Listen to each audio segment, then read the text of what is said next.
We're live. We'll see if anyone shows up. Let's see if there's people. There's Oh, come Coco. Hi, on. Coco. Hey. Thanks for joining. Yeah, I literally sprinted back from the gym because I actually I didn't sprint, more like half walk, half run, half avoided ice because I was just trying to I wanted to get a workout and of course things didn't work as I planned. I left later than I wanted. So I just was like, I gotta get back in time. This And I is like guess classic Mercury retrograde stuff, right? Like I was like so worried I was gonna be late to the call, and I was on a Zoom call yesterday that wasn't being recorded when it should have been. Like chaos, straight up chaos. my mom's my mom was going to a place in Old Forge, which is 2 hours from us for a medical appointment the other day, and I was like, we gotta go," 'cause I'm always the time person, and she's like, we're fine," 'cause her time sense of time is different than mine, and it's probably better, and we're just running around, like, trying to get there in time, and then we got there just perfectly in time. I'm like, "Wow, finally something worked," because everything else, like, we had hair appointments that got rescheduled because the lady who cuts our hair was skiing a really advanced trail and, like, tore an ACL and, like, all this weird stuff happening, and it makes me think there is something to that because everything has been topsy-turvy lately. Yeah, for sure. Um, so yeah, just real quick, I'm Sam at Wandering Willow, and I like cats, and I will be probably throwing cat toys during this call. And the neurodivergent ADHD stuff is real, so Yeah. you gotta All have good. at least like dual beverages, right? I got a matcha latte I made and a water. I've got my tea and I've got my Stanley mug, and the cat is coming in, which means she's gonna start meowing. So, I also have a very talkative Siamese cat, and she notices when I'm doing something else, whether it's a podcast or a live, and starts meowing. And, yeah, it's gonna be fun. I But don't think you can hear her though. not yet, she hasn't started. She went around the edge of the bed, maybe she's going back out. But, yeah, it's so weird. It is true what they say that they are more talkative, and they have all kinds of different vocalizations. So, you have to figure out what they mean with each. Yeah, that's fun. There's probably some kind of metaphor in there for like what is my cat trying to tell me with the different vocalizations, and what is like my writing trying to tell me? Like, or Yeah. what am I trying to tell myself, right? Like Well, I think for us, like, everything it's really tough to commit to one thing because I rebranded one of my Substacks because I have either 3 or 4 depending on the day, and one I wanna keep separate because it's tarot focused, and the other one I just rebranded to do more sports stories because I realized there was an opportunity there, and then the other one that I'm under now, the Balance Seeker, I rebranded from the Attention Seeker, and it's more ADHD neurodivergent focused, but it feels like I just have so much to juggle, and I'm not quite sure if I wanna intermingle the audiences for my original publication. It's really tough, like, I don't on one hand, I have more people on that original. On the other, I don't want to, um, you know, make things more difficult for myself and keep rebranding and keep confusing people, so I think it's one of those things, like, there was a really good post out, I think Bridget Hempstead? I don't know if you saw that. Hi, Margaret. Um, but it's basically about how to navigate Substack with ADHD, and she was talking about, like, how you can make it work for you, and I didn't get far enough in to see if she addressed multiple publications because I feel like that's something we all do, we kinda, like, diversify, but, don't quite know what we're gonna do until we do it, so yeah. The temptation is real to like start like several Substacks. I mean, that's probably like a Substack meme at this point. And Mhm. that was my cat Chewy who passed on by here. Yeah, Um, I saw that. he's a Leo. He likes to be on camera. Good for Um, him. like the urge to create all those different Substacks is really real. I have not, but like, yeah, the urge is definitely there. Mhm. I also know, like, my capacity and overwhelm, and I know, like, it'd be, like, too many things to juggle, so I don't know if, like, I'm a unicorn or something because I don't have more than one, but I totally Yeah. understand why people do it, and, I call my Substack Wandering Willow. I've thought about rebranding, but, like, I don't think that I probably ever will, at least, like, just, like, maybe the visuals maybe might change, but like, cause to me, the wandering is, like, my brain. Mhm. It's like an inner and outer journey, like, I wander outside and also I have, like, an inner wandering that goes on a lot. That's clever.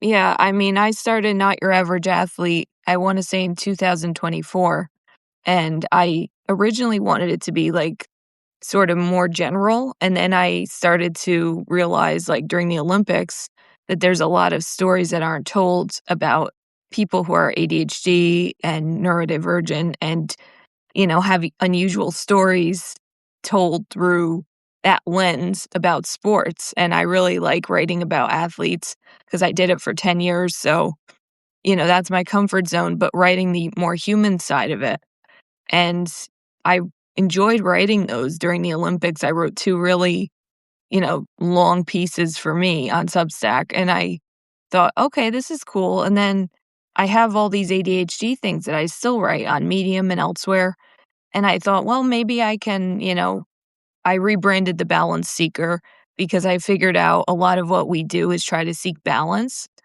and there's not really a balance point to stay in, it's more a swing and like a pendulum, and I wrote that metaphor in one of my articles, and I thought, "Okay, I could rebrand that," and then I thought, "Well, now I have another." So there's, like, all these extra publications plus ADHD Tarot, which is its own self-contained thing, and I want people who maybe aren't into that to not feel pressured to have to hear about it on other things.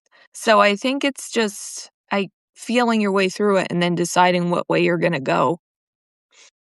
Yeah, I liked what you said about, like, the balance.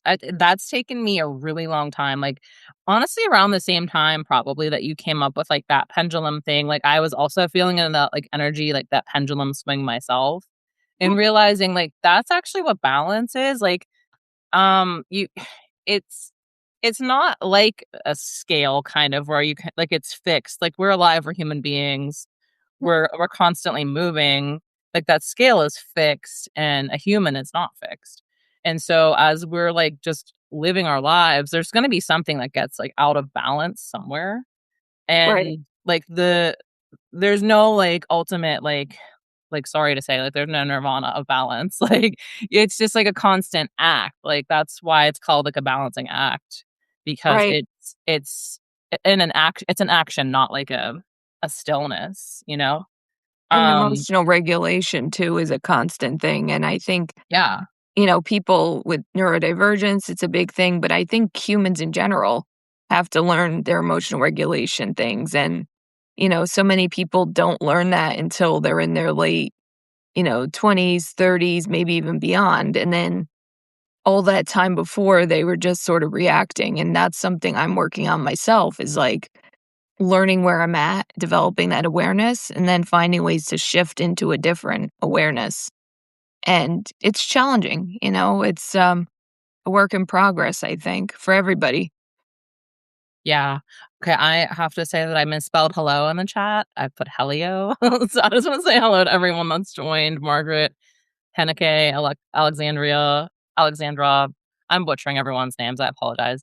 Look, it is Mercury retrograde, that is a real thing for me. I'm a Gemini moon, it messes me up really bad. So I'm just gonna blame the planets for for this. Yeah, well, I'm a Gemini sun, and I don't really fully identify with it, but I'm also a Libra rising, so I sort of identify more with that. I still struggle with astrology. I'm never quite sure how much I believe it, but I had a really neat conversation a while ago with Karen Shelton, who was a practicing astrologer. She's on here. If you search her, you'll find her. And she was an astrologer since like the 80s, and she had some really interesting stories about, how she uses astrology, and she was talking about the moon phases, which I had never really done any exploratory work with that. And if you on my page, the live is there, like, she has so much information to share. Oh, yeah, I wanted to watch that. ADHD, forgot, right? Yeah, Margaret says, loves Karen Marie. Okay, she's I'm gonna have to so check that out.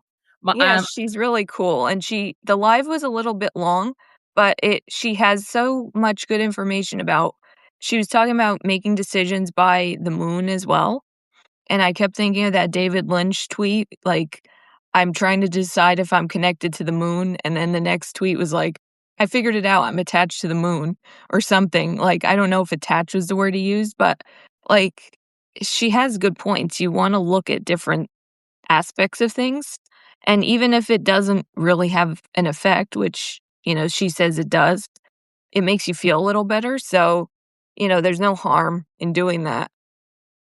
yeah, astrology endlessly fascinates me. I feel like it explains so much.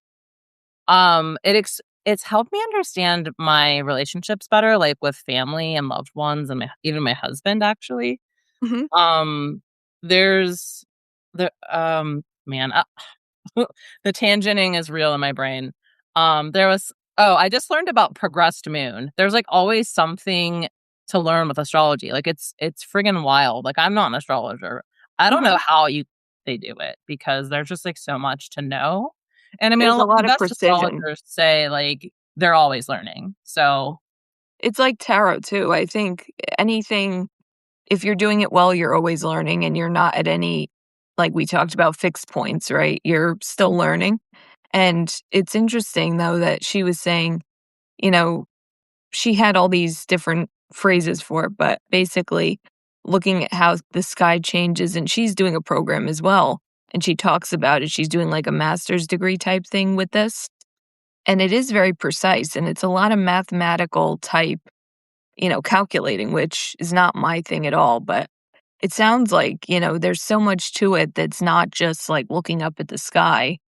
But I think it's interesting, to use that and tarot like I do with my publication to try to help you see yourself differently.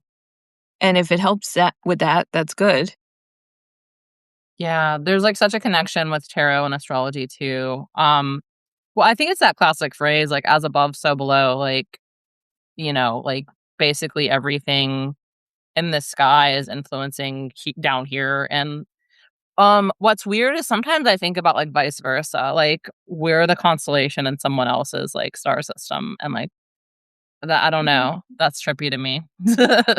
I can't even like I know what my chart looks like to a degree. I had a professional reading years ago and I didn't really like how they interpreted my chart. And they actually said to me, and no one knew, but I'm not a child. I don't get along with children. Like I can get along with them, but I'm not comfortable with children. Even when I was like 10, I was hanging out with people in their 30s. So like I'm not comfortable with children. And she said, I think, I see you traveling and working with kids. Have you considered being an au pair? And I'm like, that is literally my worst nightmare, And Saying this before, yeah, that's hilarious. I'm not clear where she got this from, and I'm sure she explained it, but all I can remember saying at the time is, "No." And then she said, "Well, maybe you work with older people, like in college." I'm like, "No, I do not wanna do that." And now I'm seeing what she might have been seeing, which was maybe teaching. And Mm. she assumed teaching au pair, you are technically teaching like, I assume au pairs are sorta like tutors as well. And, working in college, you could have a teaching component. But at the time, I thought, "Okay, this is nonsense," and it all depends on who's interpreting, and that's like everything. It's therapists, it's tarot readers, like, you could have different interpretations. Yeah, there's so much to look at on those charts, like, the degree number means something, if it's square or, conjunct or, like, opposite or whatever, like, there's just so many things, and I'm really about to ask you, like, do you know what your Chiron is? Because okay, I don't. um I should look. I have an app on my phone that tells me what everything is, but, I know my rising, and I know my sun sign, and I know Aries is, like, in Venus or something, which I'm like, "Okay." That That's interesting. But I don't know that much. Like, I have to look into it more, I think. Yeah, my husband's a Venus Aries, but yeah, he crap. Uh, Chiron and Taurus. Okay, so Chiron was actually, like, the first thing that I really learned about astrology, other than, like, your sun sign, like, everyone knows their sun sign, right? Like, Mhm. horoscopes and all that. But what really got me, like, really into astrology was learning about my Chiron and Taurus, and the way someone explained it said, like, this is why you don't want kids because Taurus rules the home, and like you might not want kids and stuff like that.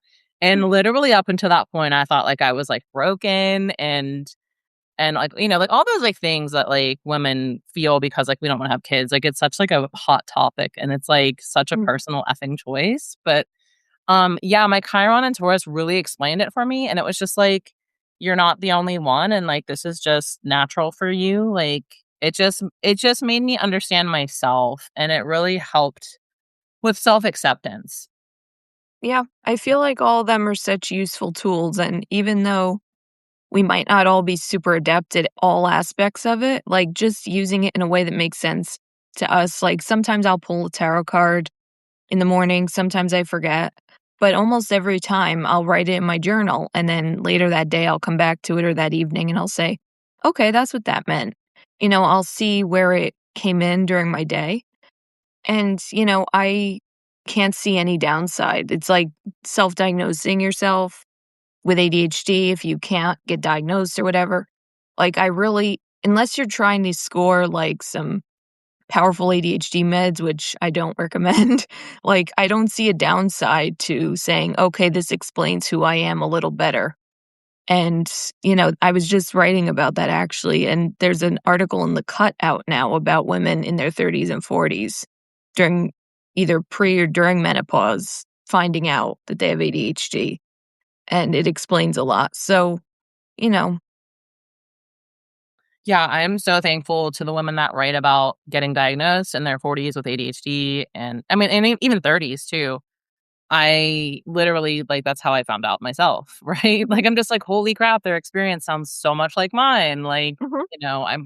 I better look into this. And then I just keep reading more stories. And there was one like literally I could have wrote the same story they wrote. And I was just like, all right, I'm gonna take this as my diagnosis because like literally it was the same thing. But I've Yeah. taken some like quizzes here and there, and it's just like, yeah, dude, like you're all the things. Well, But yeah.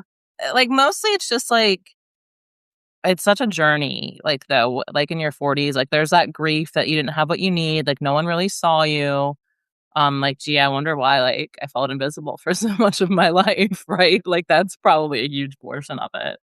And I And, think it's good then you could see what your parameters are so you could work within them and stop trying to force yourself into different situations that don't work for you. Like, I gotta say, when I first got re-diagnosed when I was 31, I was like, "Okay, this is kind of" in a way, I was almost like, "Okay, this is a free pass to give up on XYZ." And then I started saying, "No, it's just a way for me to change how I approach XYZ." And, like, I always thought I'm not ever gonna be able to have a full-time job because I'd had bad experiences. We were talking about this a little bit, and now I'm thinking, maybe I was just looking for the wrong things, and now I have to look at what I need more than anything else instead of jumping into things that are not gonna be a good fit. And it's learning how to see who you are and what you need, and I think all people need to do that and see what works for them. And, if this is a helpful framework, so be it. yeah, that's still a thing I'm trying to figure it out.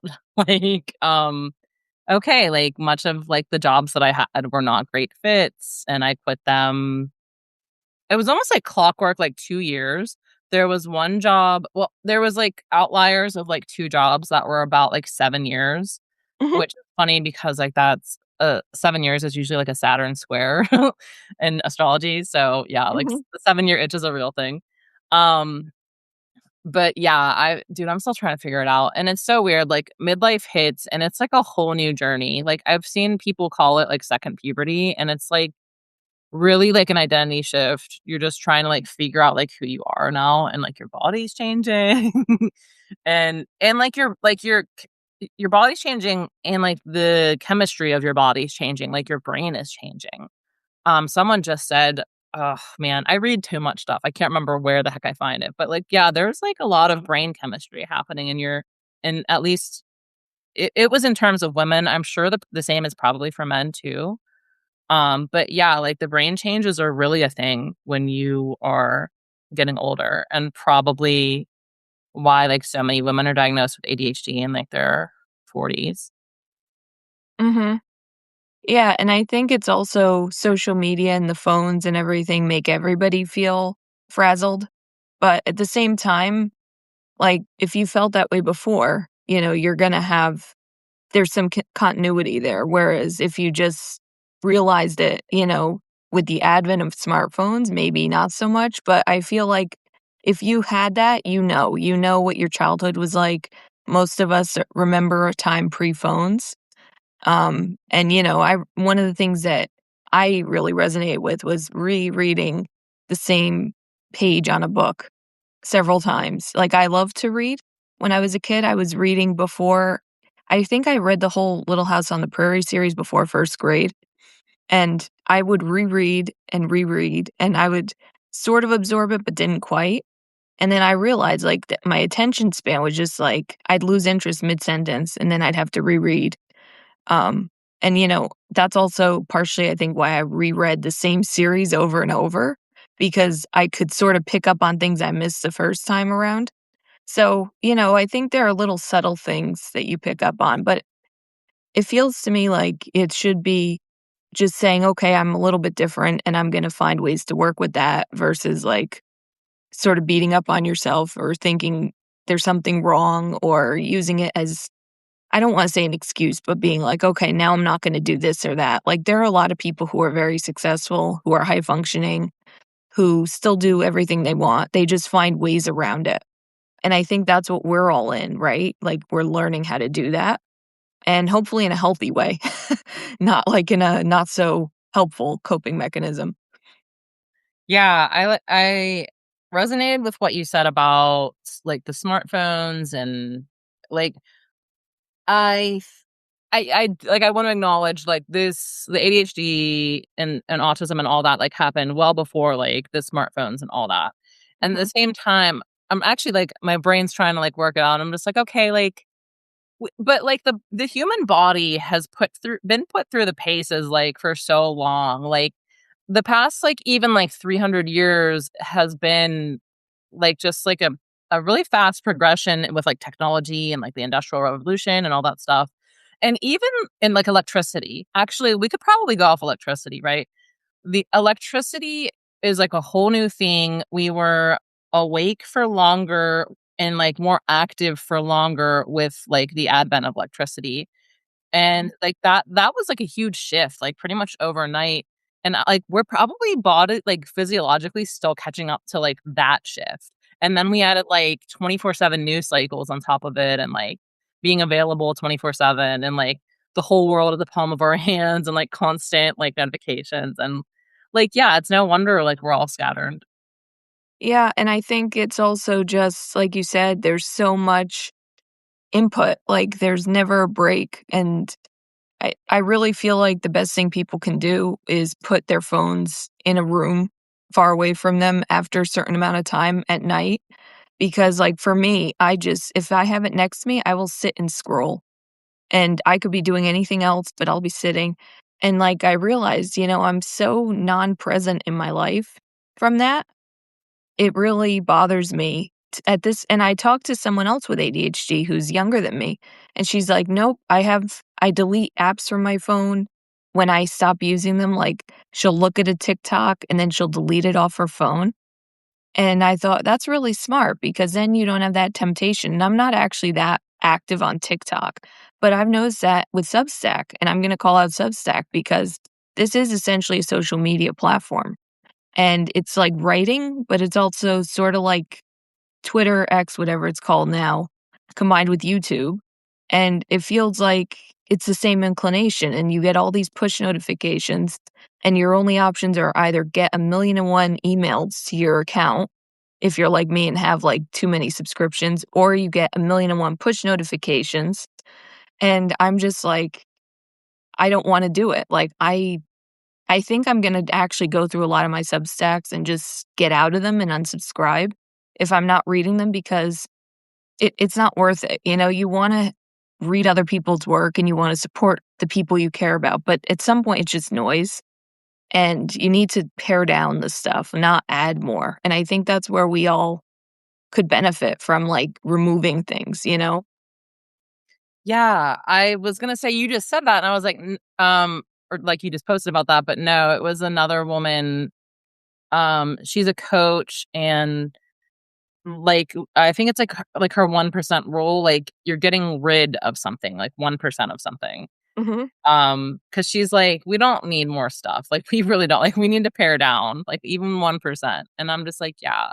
But as to what you were saying with the notifications, I was in I think it was like Tom Kugler's group in the Slack, and I don't even know what people were talking about, but someone said they don't even get notifications on their phone. They turn That's off Donna. all notifications. And I was like, "What? You could just turn off all your notifications?" But then you Yep, wouldn't remember to go in there, right? Like, and they were just like, I just go whenever like I feel the urge. And I was just like, yep, that's wild. That's empowering, that's and also, like, I don't think I can do it. I think that's Donna, because Donna, I think we talked about doing a live a while ago, and she said, "Make sure you text me because I'm not on Substack, I don't get notifications." And I'm like, "Okay, you're lucky." I think there's a choice. It's either email or it's on your phone or it's both. I don't think you can totally not have anything because then it's like not even having the whole point is to get newsletters. Um, but yeah, I wish they would do that. Like, I don't know what that would even look like for them. The whole point is to deliver it to you, Yeah. your No, subscribers. I think it's just, like, on your phone. Well, like, first off, okay, Yeah. I don't I don't I don't get the stuff in my inbox and my email. I definitely turn that off on Substack. I'm on too many reading lists. Um, but yeah, you just get the push notification on your phone, and then on your phone, for the app on your phone, you tell it to just, like, not deliver notifications. Oh, And I was like I was cool. tempted to do it when I saw that, but then I was like, "Dude, I have so many apps, I literally have to do this one by one." There's probably an app to do it for me, but then I'm like, I'm just not trying to download all the apps, like, I'm really not. If there's an Yeah. app for it, like, could you just not actually? Like, could you send me a letter in the mail at this point? Like, I'm so over apps. Well, it's funny because I somehow accidentally set my phone to do not disturb from 9 to 5. And for a while, I didn't know it and I wasn't getting notifications and I felt so peaceful. And then I looked at it, I'm like, no one's replied to my, text. And I looked and I said, okay, I have it on do not disturb. So then I had to take it off. And then the whole flood of and I'm like, this is horrible. So now I think I'm just gonna go through everything day by day, like put 5 minutes aside, go through it. If I don't read it, I'm getting rid of it because I have like 26,000 emails in my Substack email because of all these things that just flood in. So, the thing that bugs me about email is if you don't have the emails, you don't see subscriber notices. And since I have 4 different subscriptions, I'm never quite sure who did what on what account. So then I'm sort of like, I have to go between each and look at the lists, and I'm like, I don't know what's worse. But either way, I think this is part of the reason everyone feels so scattered is just all the phone use and the constant notifications, and we need to do something about it. And I do agree, like, unsubscribing from stuff is a really good way to just pare down, like, going through your monthly finance list. Like, I just did that for myself for a budget to see where my money was going, and I'm like, "Oh, I don't even use this." So then I unsubscribed, and it's good because one less thing, and it could also be like a form of, I'm not gonna support this group because I don't agree with what they're doing, and that's also another aspect of it, so Yeah, That's been coming up for me too. I feel okay, I'm gonna be really vulnerable, even though I don't think most people would find this vulnerable, but, I pay for Hay House, the audio monthly thing, like, it's unlimited audiobooks, which is obviously right up my alley. But it's Hay House, and they have that thing with Deepak Chopra, and I emailed them and, like, they were still promoting his book when all that stuff came out about him being in the files, and I was like, "This seems really inappropriate for you to still be, like, pushing his stuff." And, the email back was just like, "I've yeah, like, thanks for reaching," like, the canned response, like, "Thanks for reaching out, and Mhm. I'll, like, send this up the line, like, to supervisors or something," and I haven't heard back. And I'm just like, "That's really crap, and I really need to, like, delete it." But then, there's this part of me that, like, I got in on a really good deal and, like, we don't have a lot of money, and this is, like, my little, like, splurge for myself, you know? Mhm. Because like, the money thing's real, the scarcity stuff's real, but it's also like, well, like, who am I supporting right now? And I keep seeing, like, stories of people, like, authors that are on there that are, like, just terrible and, like, ugh. But and then my husband reminds me, like, well, pretty much everything we exist upon is built on a structure with a jerk at the top Yeah. and, like, crappy people in the background.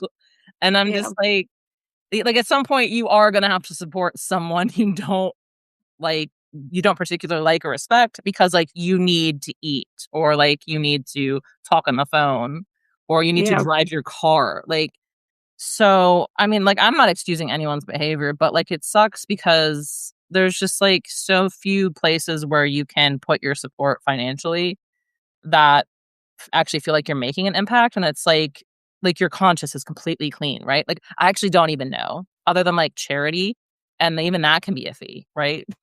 That's, Well, like, a whole it's rabbit hole and that I should people are human too, so no yeah. matter what it is, everybody makes bad choices and does bad things, maybe not on the level of what we've discussed, but I think, you know, seeing what you can, like, live without, what won't hurt you to give up, like, for me, I realized I was subscribing to, like, 2 things that I barely ever read or noticed, so I just said, "Okay, I'm obviously not that interested." The hard part for me is giving up YouTube. I do YouTube Premium because I sometimes like to play focus music in my room while I'm working, and if you don't, you have ads, and the ads are really intrusive. Yeah. Or Spotify Premium, and I listen to a lot of books on Spotify, and so I've said, "I'm gonna for now, I'll keep it, and if something goes really sideways and I need to cut things, that'll be the first 2." But yeah, I mean, you gotta do what makes you feel better too, like, you can't give up everything and then suffer, I feel like, so it's like a balance. But I feel like everybody is, like, paring down with things. I've noticed that trend, online, and, we've talked about this too, when you start seeing celebrities doing app commercials and, like, games, and you're like, "Okay, I guess either they're suffering or they're trying to, like, stave off something." So, I'm trying to get more simple with stuff myself, but I tend to, like, get absorbed in things and get really, like, special interest things, like, I'll collect things, and then I'm like, here I am with decks of tarot cards that I bought in the summer when I was doing well or better financially, and now I'm like, "Okay, can I eat these? I can use them," but, the regret there is real too, I think. Can I eat these? That made me laugh. Uh-huh. Um, what I meant to say though too was, like, you said something about, um, like, getting rid of stuff. It's not really like getting rid of stuff, it's taking stuff off your plate. Mhm. So, creating more space, like, lightening the load. I think that mindset shift is, like, super helpful for myself because you made it seem like it was just, like, taking something out of your backpack. Like, "This is heavy, I don't need to carry this." Mhm. And a lot of input is still, like, stuff to carry. And so, yeah, I don't know, you might have sold me on canceling that, subscription. I mean, if it's something you use a lot, it's harder to justify, but for me, a lot of this stuff is one of those things I think, "This is great, I'm gonna do this," and then 2 days later, I forget it exists. I bought so many courses about Substack and content and all this stuff.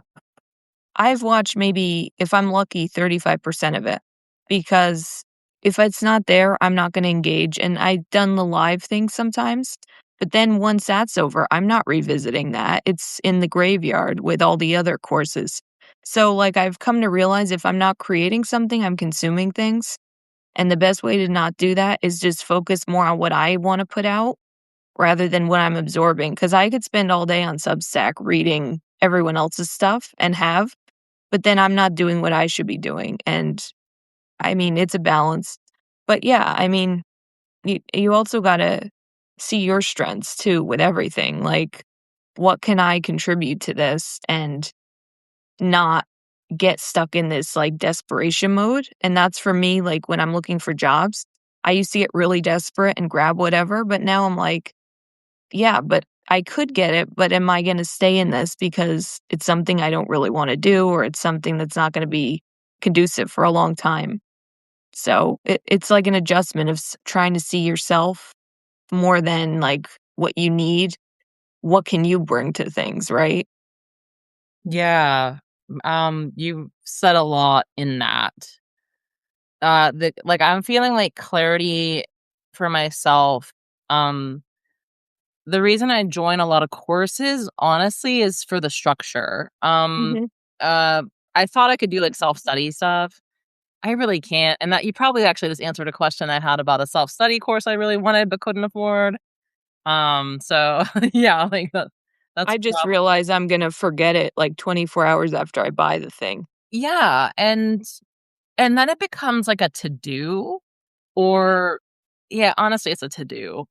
If I give myself the space to like, okay, well, like I'm gonna set up a wide open calendar for like whatever I want, and I could probably do that thing.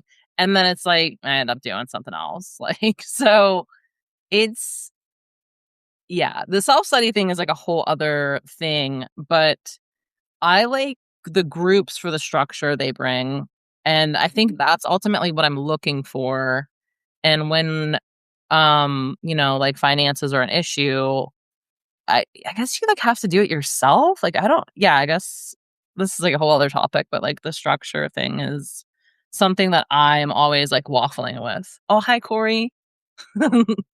Yeah, I think no one has the answer, and this is something I've had to feel realize myself with Substack and with everything. Like, you could get tarot card readings, you could get therapy sessions, you could get whatever. I mean, my mom has been to doctors all over the place about something she's dealing with, and I'm not gonna go into it, but basically, like, I've gotten more from ChatGPT and giving her symptoms in and connecting dots myself, and I feel like this is what we have to do as people too, right? We can't outsource our decisions to other people. Oh, hi, Corey. Yeah, thank you.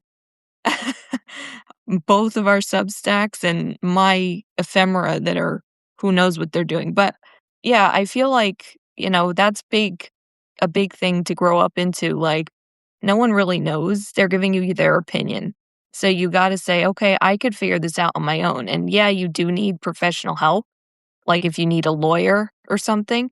But most of the time, this stuff is you have to feel your way through it. And I just got tired of like constantly giving other people money for things that they didn't really know that much more than me. I mean, I got tips, but I could have figured it out on my own. So that's where I'm at with this. Like, I'm not gonna keep giving other people all my power and all my decision making. Yeah. I feel you on the power piece for sure. And yeah, I feel like there is a balance between, outsourcing help with other humans and doing it ourselves. And usually like we're doing it with AI, right? Like, cause I know I do it too. Yeah, The depth of assistance it gives me, especially with health, I know you're not supposed to, but when you are so unheard by doctors that you go to all the time, and you have an AI that's, like, listening to you and not dismissing you and doesn't have just, like, only 5 minutes of your time, like, you yeah. can go really deep into it and figure stuff out for yourself. And you can Uh, try to connect different pieces of information other yeah. doctors have given you and incorporate them all together. and that's been really useful too. Like, the thing that I like AI for is it's an executive function buster. If there's something in your way, you say, "Hey, I need help with this. How can I do this?" And it'll give you that step. So you're not stuck in your head thinking about it.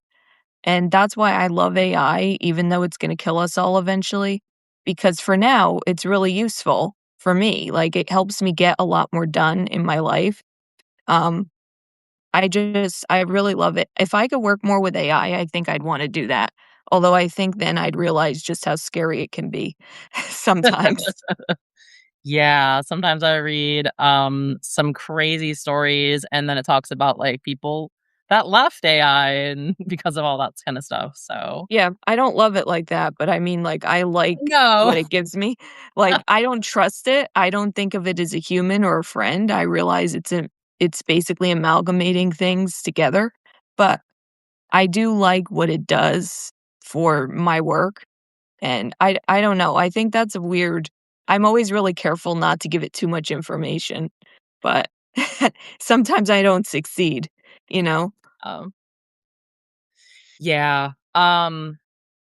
yeah, I don't wanna admit how like, how much I talk to it.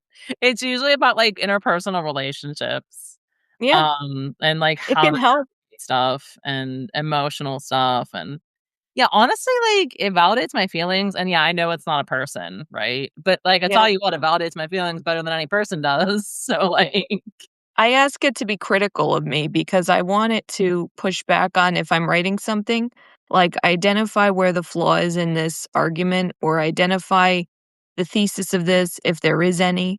And it can come back and say, actually, no, there isn't a thesis, or you need to strengthen this. Like, you have to directly tell it to be Yeah, critical. Otherwise, it will just default to agreeing with you. And that's the dangerous part of it, although the hallucination rate has gone down, but it used to tell you really false stuff very confidently, and that's really yeah, scary to me. it Like, did, it if did. you don't know different, you would just, like, copy paste and say, "Okay, I'm going with this," you know? Yeah, you really have to, like, have a strong sense of self to be on it, and, like, there is like, it doesn't know everything, and you're right, you have to direct it. And I think you have to be I think there is a certain skill set involved in, like, working with AI. Knowing yourself and delegating tasks is actually a pretty big one because it's Mhm, not gonna just do whatever you want it to do, like, just like a person, like, people made it, so of course it's not gonna do whatever you want it to do with, mhm. like, minimal instruction, so I think the best thing I've learned to do is create projects in ChatGPT and Claude, and you just put in all the information you want for each specific subject, and then you could work with it and pull from that project knowledge. And, like, for me, I just started doing I forget I started using it for resumes to help me fix resumes. So, one of the biggest things that annoyed me about jobs was redoing my resume, so then I had to move stuff around and all this. So now I have my resume in there and I say, "Here's the job posting. I want you to rearrange what I have in my resume that I wrote and get it into the right position so that it's more conducive to this job." And it reshuffled stuff, and it's really efficient as opposed to me doing it and taking 20 minutes or 30 minutes. And, it's all my information and it's something I wrote, so I don't feel like it's dishonest. But I also do have to make sure I reread it because sometimes it'll take pieces from the job that I copied and insert it into another job that I had and try to give it, like, a false reality of what I did, and I'm like, "No, no, no, no, I didn't do that in that position," yeah. and then I have to delete the bullet point. So, it is good, but it does have its shortcomings, but again, if that's keeping you from applying the things, it really helps a lot better. Yeah, my cat is going crazy, I don't know if you can hear him. I heard a crash. Yeah, that's my cat. Um, but yeah, you're right about, like, the executive function thing. I don't even know if I would, like, still even be here right now on Substack if not for, like, that part of AI, like, the planning. Like, I don't have it write my posts. Sometimes I had it edit stuff, and you're right, it adds stuff in. So lately, I'm just writing my own stuff and letting it be, like, kind of a mess. I guess, Yeah. like, some people would probably consider it a mess, but, yeah, like, I'm just going with it because I think people want to hear, like, human sounding things, not, like, AI sounding things. I know I'm sure sick of, like, those random AI nodes all over Substack. Like, it's just, like, the same format, just, like, mushed around, and it's just, like, the same thing, and I'm just there's, like, hardly any context, and I'm just like, "I'm really sick of seeing this," like I use it for editing, only looking at what I wrote and buffering, like, if there's a wrong punctuation or something, and I always tell it, "Do not change anything." And so far it does pretty well. Um, it's very strange. I like it, but at the same time, I acknowledge it has its limitations, but I have a feeling in maybe even 2 years, it's gonna be so light years ahead of where it is now that it's gonna be, like, indistinguishable from human speech. Like, if you feed things in, it'll learn syntax better, which is scary, but also kinda neat until it develops sentience. Uh, but yeah, I mean, I really like it, and I advocate using it, especially if you need that push to do certain things. It's good to have, like, as a work partner and bounce ideas off of. Yeah, like a virtual assistant or, like, a colleague or something, yeah. Um, yeah, I don't know. I think ultimately, like, this collective energy that's coming up is this outsourcing of power. I mean, you've already spoken to the outsourcing thing. I think we just need to stop outsourcing our power. Mhm, Like, when we come to other people, when we come to AI, like, we remember we're our own, like, sovereign powers, and then we're just, like, bouncing ideas off of someone else. Like, the other person's stuff, like, theories, opinions or whatever, aren't, like, the be all end all. mhm, They don't have power over you. Like, they're just throwing stuff out there, and you receive what feels good at that point.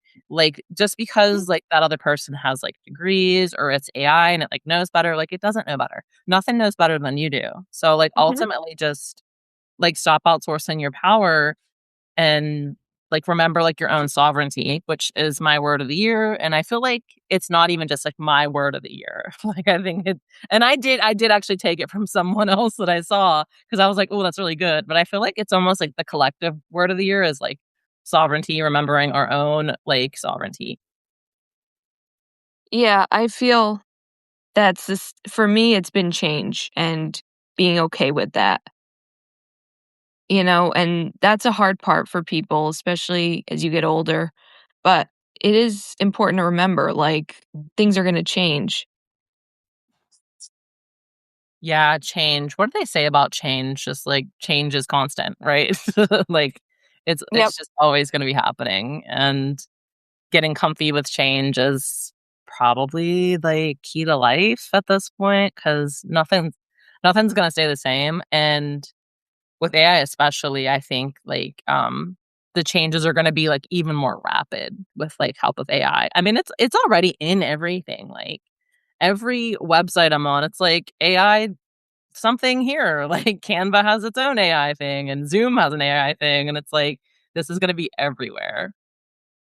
Oh, Yeah, and it's there's a comment. Sorry. I don't Brad said, "I find it helpful to view AI as an alien that is super intelligent but doesn't understand human beings."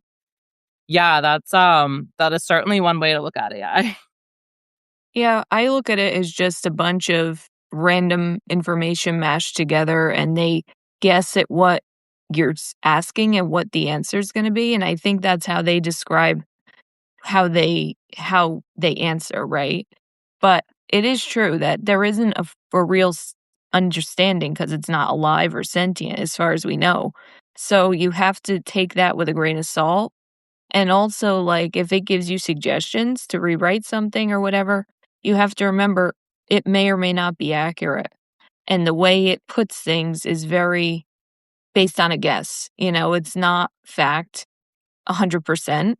And that's why I like to use it for editing. And it is really easy to say, I'm just going to do that and have AI, here's my voice, here's all my blog posts, write something like me.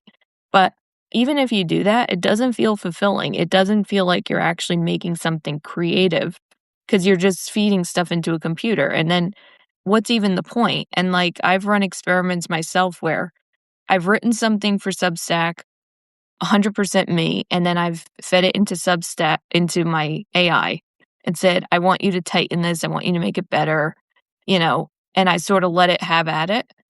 And I read it and I'm like, this really doesn't feel great. I don't like it. I don't want to use it. Even if it is objectively tighter, it doesn't feel like me. And I think that's important. Like, yeah, you could do all this and spend all day generating stuff with AI, but will it really be fulfilling to you in the long term? Yeah, I hope I can say this, but I was on a Zoom call and Michelle Dowd was the speaker, Mhm, and she was saying about, like, how editing works, like, with her books and AI even does, like, a lot of editing is taking things out to streamline it, and sometimes it takes out, like, something that's really important to, like, the overall meaning, and it mhm. changes, like, the whole meaning, the whole tone, and it's like, you have to really know yourself, your passion, and what you're passionate about to really, like, push back and be like, "No, like, that earns its place in there." It changes the whole tone if you remove that one portion, and so yeah, I think it's super important to know yourself. I mean, that's like a Greek thing, right? Like, know yourself, know thyself. Yep. And that's, I think, gonna be the challenge of keeping away from that temptation to do what's easy and instead say, I'm gonna use my brain for this. Because the more we outsource our thinking to anyone, including AI, the more we don't have that awareness in ourselves. And it gets easier and easier to not do that. So I try not to. It's kind of tricky. Um, I do really like AI for what it has to offer, but I also realize that I still have the final say, like, I'm the final editor. If I use it to check that I don't have typos or something, I reread it, and I'm very careful, you know? Yeah, I mean, it comes down to balance, like you were saying with AI. And honestly, I care less about typos. I mean, you're talking resumes, so like typos are like a big deal there. But for my writing, this is wild for me because I'm such a perfectionist, but I'm actually really okay with typos because I think people know that I'm actually a real human being now at this point. So I think that's kind of helpful to have typos because it's Mhm. like, AI didn't make that. So, like, hey, I'm a human. I can prove it. Here's a misspelled word like hello instead of hello. Yeah, I agree, and you know, it's just you have to have that flexibility, but also awareness of what you're doing and think in integrity too. Like, is it an integrity to put out a bunch more content that's not really you? And that's not why people are reading. They can read anything. So that helps me too. And I mean, you know, it's a challenge. It's always a balance. And have a feeling this is how people felt about computers when they came in as well. Yeah, I mean, like, we've seen this before, right? Like, for whatever reason, the Industrial Revolution is popping into my head today. And what did they call them? Like, troglodytes or whatever? Like, the people that didn't want the machines, like, the machines were gonna steal jobs, right? Like, it's actually really funny to me, like, machines have been stealing jobs for actually, like, a couple 100 years at this point. But, like, we're still, like, working our butts off. Like, we're still doing so much and, like, barely scraping by. And so, like, I don't think it's the machines that are the problem here. Like, I'm pretty sure it's the systems and, like, the people we keep outsourcing all of our power to. That's like a Yeah, whole other rant I I could go down. I agree. And it's all about learning what is accurate and having that reading comprehension and skill, which is also lacking now. So that people can understand like what is accurate, what isn't accurate. And for us, like I think as you get older, you learn what feels true to you and what feels accurate based on experience and what you're going to go with. And sometimes AI, it just spits out nonsense and you can tell. But a lot of the younger people can't, which is the scary part of it. Yeah, the reading comprehension thing is a little bit terrifying. Um I don't wanna throw younger people under the bus, but, like, a lot of younger folks, like, just don't have the reading comprehension, and, like, is language gonna be a lost art? Like, is the written word gonna be a lost art, like, soon? Like, it's it's wild to me. Like, are people just not reading books anymore? Like, what is it about, like, those things? Oh, It's they're not reading anything because they have other things that are more interesting, like phones, I think, and it's just it's easier, right? Anything that's easier is what you're gonna do. So if you have yeah. a phone, you're gonna look at your phone. If you don't have a phone, you're gonna read. And, like, that's another reason at night I try to keep my phone away from me because I just, you know, I realize if it's on the table, I'm gonna look at it. But if I put it in another room, there's too much friction to get up and go get it, and it's fine. I won't miss too much, and I often have my Apple Watch anyway, so if anything pressing comes up, I'll get it. But at the same time, that's a little bit of a nuisance too. So I keep remembering that a lot of the folks who did social media and engineered all this stuff don't let their kids on it. So that should tell you something. And I Yeah. often wonder about the AI developers if they let their kids on it or if they're like, no, you're not going near this right now. So I Yeah. think we need to think about that as well. Yeah, that's pretty valid. We're almost about, like, at an hour here. Do we wanna wrap it up? Is there any final thoughts that we have? We took so I many mean, tangents, like, this is truly neurodivergent we vibes. started with other ideas and it sort of devolved into an AI discussion, but yeah, I'm glad we're ending because I just found out, unfortunately, that the skating oval where I spend most of my life is closed for the season as of today, and Oh. I'm sad because I was hoping there would be one more session, but it's warm here, it's sunny, the sky is open, it gets zapped very quickly, and it's all that keeps me sane in the winter, I feel like, so I'm gonna have to start getting out on the trails and keep getting fitter. And I advise one thing I do advise folks if they're listening with ADHD, like every day make sure you move somehow, whether it's walking outside or you, you're going to want to sit, you're going to want to do your thing, especially if you're creative. It's more fun to write, but go out and do stuff and especially if it's in nature. Like even if it's 10 minutes, it counts. Yeah, that's been coming up for me too. I've been so just, like, stagnant physically all winter, and I've been really feeling like going outside and just being really gentle with myself because it's been a long time since I've done consistent movement. And so, yeah, like any small amount counts. Like if I'm just going down the street like half a block and back, like that counts. Or like Mhm. 5 minutes on my bike, or even walking in place, or even just doing chores. I'm counting chores too because that's physical movement too. So, yeah, I mean, I hope everyone can get outside when I hope it's nice, Yeah. because it is pretty nice here. I'm actually gonna go outside with my cats, so they really want me to go outside with them, so Nice. Yeah, I don't let mine outside, but I walked to the gym this morning, walked back. I guess now I'm gonna have to find something to do this afternoon. Maybe I'll go in the woods or something. But yeah, I mean, this is a big thing for me, realizing I just need to move every day. And the less I move, the more things get worse. So that's been my number one thing for people with ADHD. Like, if you're really struggling, diet and exercise, look at what you're doing there and find ways to improve it a little bit. And I was just told by a doctor, you gotta stop having sugar. And I'm like, I know, but I like sugar, but I'm gonna try to do that too. So it's gonna be a fun spring. yeah. Alright, well, thank you for having me today, Christy. Yeah, it was great. And thank you everyone for joining. We appreciate you listening to us ramble. Thank you. Bye. Bye.